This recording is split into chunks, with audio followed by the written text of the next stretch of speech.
Hi, everyone, and welcome to this edition of Welcome to My World, live from my kitchen. I am Dr. Kristen Donnelly of Abbey Research, and here at Abbey Research, we are empathy educators who use social science and our obsession with culture, both lived and popped, to talk about empathy, inclusion, curiosity, and essentially how do we all live together better? Because the way we're doing it now is not working.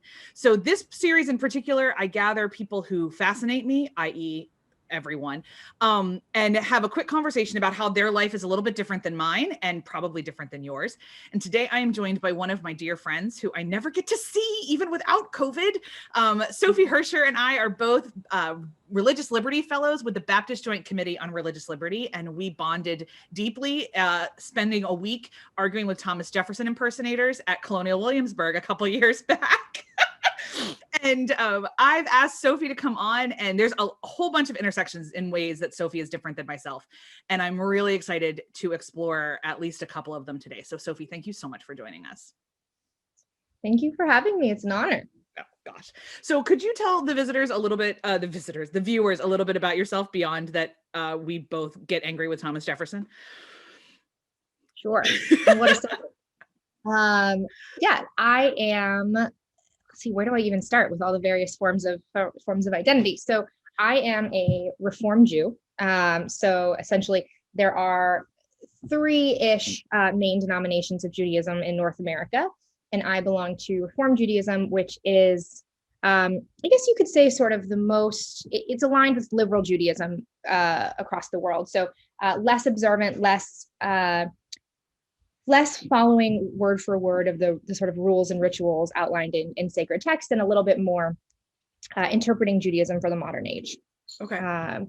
So that is my religious background. I got involved with a lot of different interfaith efforts, starting pretty young. And you and I have talked about this before, but as a young person, as a 9-year-old, I sort of watched my synagogue burn to the ground after a white supremacist attack, not just on our synagogue, but on a number of different institutions in Sacramento, which is where I grew up in California.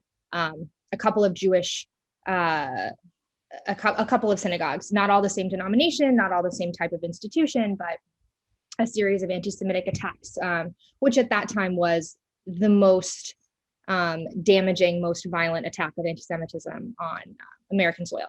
That changed in Pittsburgh, but yeah, so that's sort of my formative experience as a Jewish person. Pretty in America. Formative, like, yeah, it's pretty young to have that experience too. Yeah. Yeah, and it didn't. I don't think I knew exactly how it had registered for a long time. But now, as an adult, looking back, I can kind of see how that made me who I am in many of the complex ways that I arrived today. And so I work with the BJC, with a couple of different interfaith bodies and organizations to try and figure out how to talk to each other and how to know each other. And as the interfaith world has kind of evolved and shifted over the last couple of decades, to me, it's much more important to figure out how to sit in difference as opposed to sort of look for all the similarities, right? So interfaith dialogue needs to be about, what are all the things that are the same? And how does that make us sort of unified in humanity? And it's evolved quite a bit to the sort of temperament of the discourse, I guess, to be really much more about learning to be comfortable and appreciate those things that are different, because they don't actually have to separate. You fear people less when you understand them. You understand their customs or their traditions, and you don't have to reduce that to something that's universal. You can appreciate the particular. So that's sort of where I sit. I'm realizing that that's a huge part of how I think about it too. And I've never consciously articulated it that way, but that when we were growing up, you're a little bit younger than me, but we're in the same generation. And when we were growing up, there was so much like focus on essentially like flattening humanity, like flattening the human experience to where we could all understand each other on like a gut level. And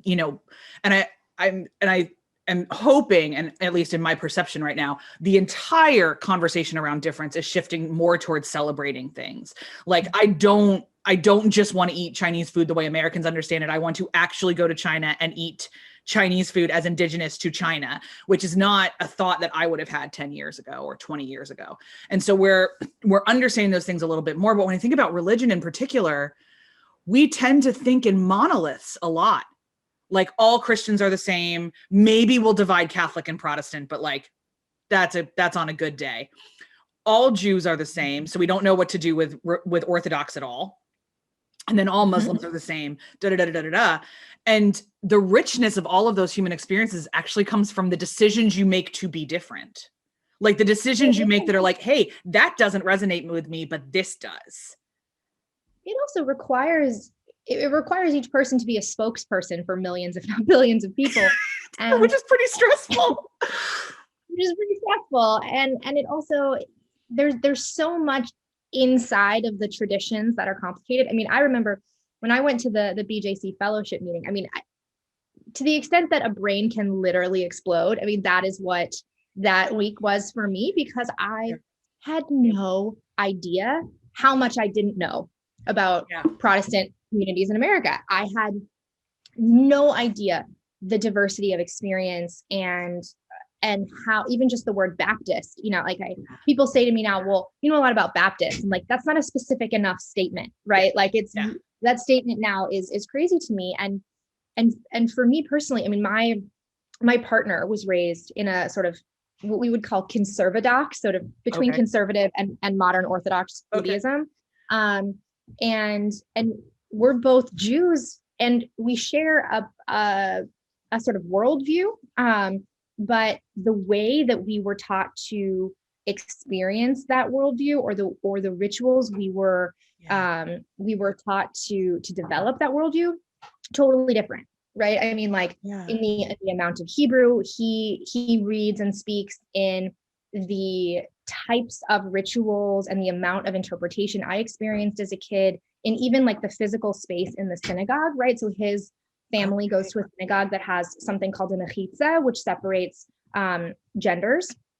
And I didn't grow up with that. And so we've had, even as two Jewish people, right, who look like they could probably be cousins, because we're both Ashkenazi.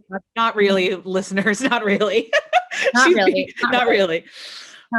No, but we both come from the sort of Ashkenazi background in Europe. But our experiences of Judaism have been totally different. So even in our own household, we are navigating how to build a Jewish home, and that you can't show that to the world. You can't show up with that level of complexity if everybody has just blanketed sort of this group of people as Jews and that group of people as Christians, because it is infinitely more complex than that. Yeah. I want to chase that, but first I want to rewind really quickly to the word you used, because it's a word that a lot of people, I think, watching this will not be familiar with. So you said Ashkenazi. Yes. Okay. Can you unpack that for my listeners? Yes. And I appreciate you asking that, because this is exactly the thing, right? We don't always recognize the terms or the rituals or the whatever that are familiar to us. So Jewish people are in a diaspora. That's a general way to put it. So in the same way that there's an African diaspora for all the people who were sent out into the world on slave ships and otherwise, who were forcibly removed and now live away from their homeland, it's the same for Jewish people. And we actually trace that back to ancient times. So we have been in diaspora for quite a while. But because of that, there have been sort of geographical clumps of Jews throughout the world. And one of the largest ones has been in sort of historically Western Europe. And I say historically because I mean, it includes Austria. It includes parts of Europe that we might, from today's lens, look back and think of as Eastern Europe. Okay. Oh, wow. Okay. Okay. It is really a part of the cultural. So like essentially not Slavic, like not Slavic areas. Okay. Okay. Right. Okay. And so these are, and this actually, in many cases, though not always, includes Russian communities as well. Places where those experienced pogroms, which were state-sanctioned violence from the Tsar, where Jewish communities were intentionally sort of isolated, either because they were just different or because it was rule of law. In many cases in Europe, there were specific laws about what jobs Jews could or couldn't have. So we talk about like usury, right? That comes from Christian theology, lending money, building banks. That's where a lot of those stereotypes come from. That was actually the reason so many Jews lend money, is because that was the only job available to them. Where we pretended it was, because we had an understanding that it was a sin. So yeah. Exactly. So anyways, so that is all to say, Ashkenazi is really about those Jews who come from sort of Western European descent. A lot of it is Germanic. And a lot of Ashkenazi Jewish people, if you have, grandparents or great grandparents who came over to the United States, like I do, and like most of my Jewish friends do, that are Ashkenazi, their great grandparents would have spoken Yiddish, which is a sort of amalgamation of German and Hebrew, and a couple of other languages, a little bit of English in there. And you actually hear a lot of Yiddish words in pop culture because there are so many Jewish people who have influenced pop culture. So I use the word shimmel all the time. That's Yiddish. Well, that is an unusual one, but that's true, because it's kind of not, but it's like, So there's Ashkenazi Jews, and then there are Sephardi Jews, and the Sephardim are Jews from Northern Africa, from Spain, from Portugal, so the Iberian Peninsula and North Africa. Then there are Jews, Persian Jews, who specifically come from sort of a culturally distinct population of Jews from sort of Iran and historical Persia. And in some cases, they would consider themselves Sephardi. They share more with Sephardi customs than they do with Ashkenazi. And then you have a group of Jews that would refer to themselves as the Olim. That's sort of culturally Russian Jews. And then you have a bunch of communities all over the world that sort of don't necessarily fit into any of those large categories, because these categories were created to help people understand communities and help them form communities once they had left. So somebody coming to the United States from an Ashkenazi area would be looking for other Ashkenazi Jews rather than other groups, because that's like you guys don't have countries in a way to be like to look for the Polish Jews necessarily. So like this is your like ethnic subsect. Am I kind of I mean, is that too crass? No. I mean, Polish Jews would definitely have looked for Polish Jews. But the question of whether or not they ever felt particularly Polish is sort of a whole different conversation. They might have spoken Polish and eaten foods that would have been eaten in Poland, but as a national identifier, a lot of Jewish people sort of struggle under the weight of like, well, why would I identify with the country that expelled me for being who I am, or that never accepted me for who I am?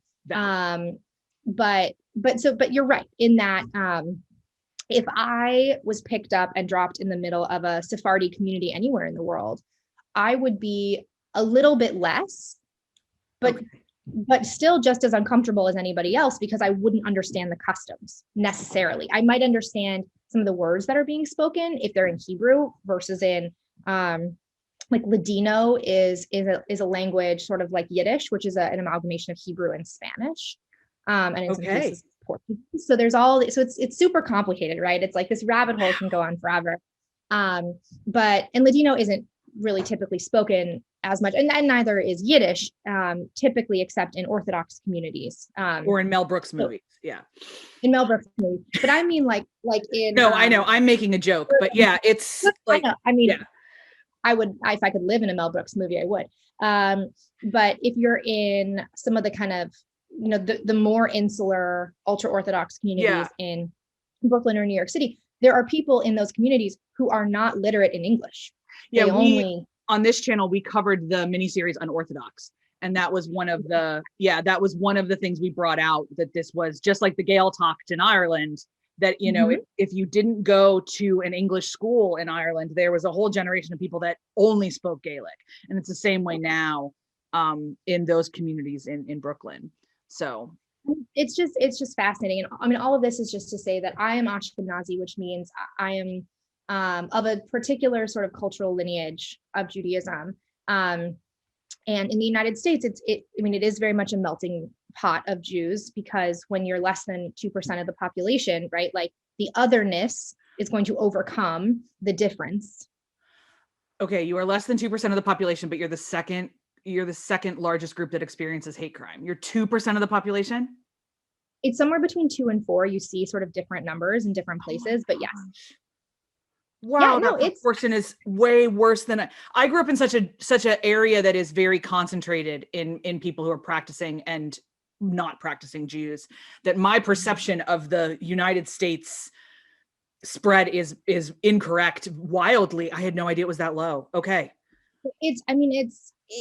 Everyone's perception is off. I mean, even my own. I mean, this is so I'm going to send you this this study from the New America Foundation that came out a couple of years ago, because they tested this exactly, which was, what is the perception of Muslims and Jews in America, from a lot of different perspectives. And one of the questions that they asked that I thought was really interesting is they asked people to estimate the percentage of the American population that are Muslim or Jewish. Okay. And those numbers were like astronomically wrong. It was like, the guess was like 18% of the American population is Muslim or something like that. And like, that's just, it's so off, but it has to do, right, with, it has to do with a lot of things.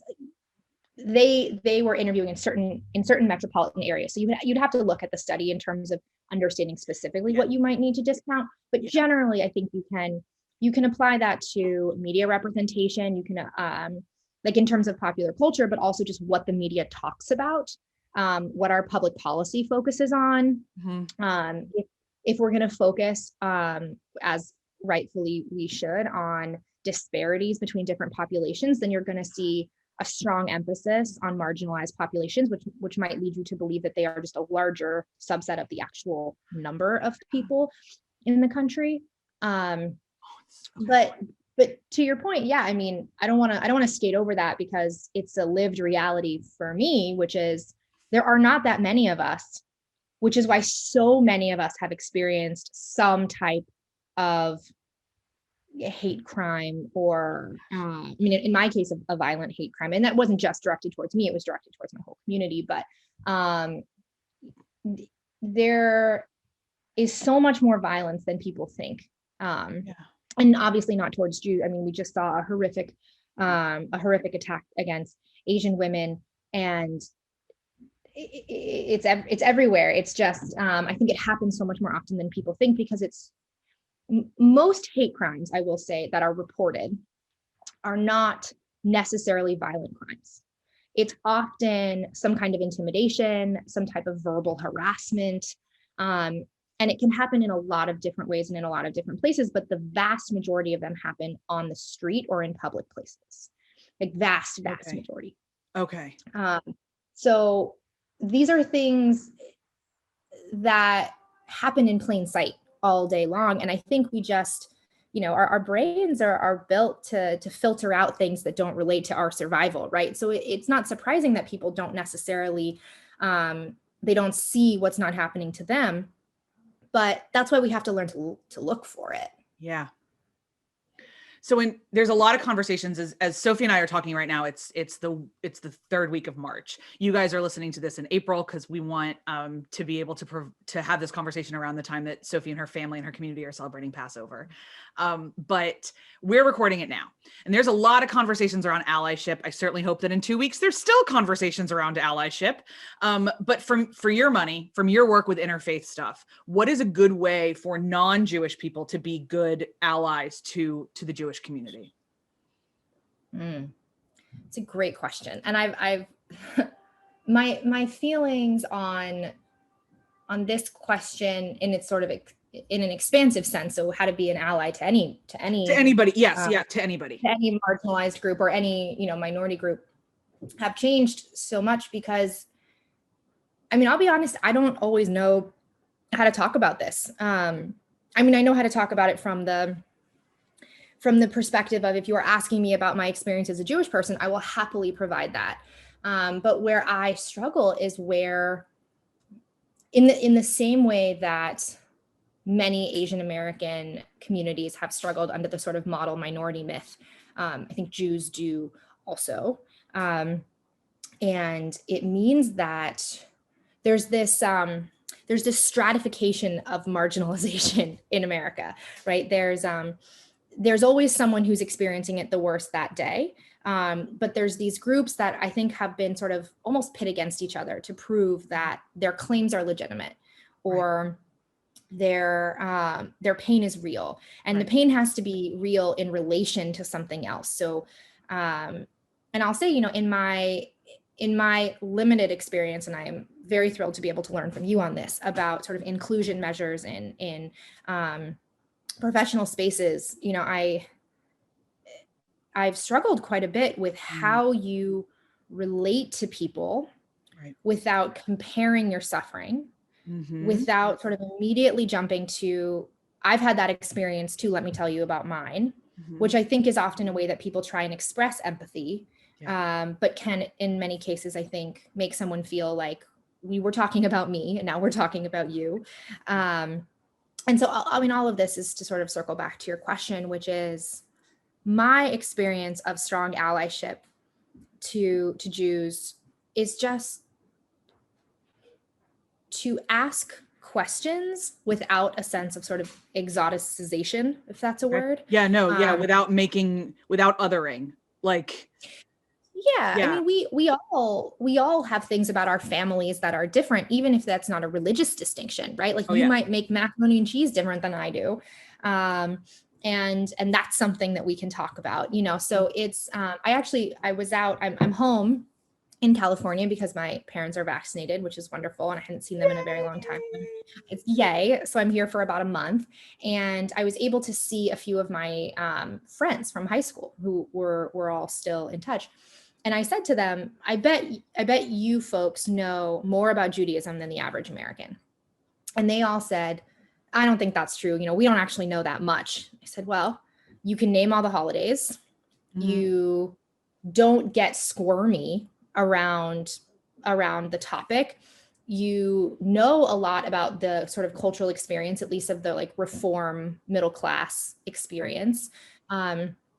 And it's not unusual to you to be around Jews and Jewish communities and talk about the issues that affect them. I said, that's about 1 billion times more than your average American. And they said that's really interesting. I never thought that just being desensitized to Judaism put me sort of ahead of the curve. I said, well, that's actually a really sort of profound way to put it, because it's just not an unusual or strange thing in your eyes, which allows me to be at peace when I'm around you. Okay. Thank you for that. That kind of understanding that all of the descriptors of you don't come first before my friend Sofi. Like, it's not, this is my Jewish friend. This is my Jewish friend who has a partner who, like, it's none of that. That just our way, true allyship then is an ongoing journey, is what I'm hearing, an ongoing journey of curiosity and listening.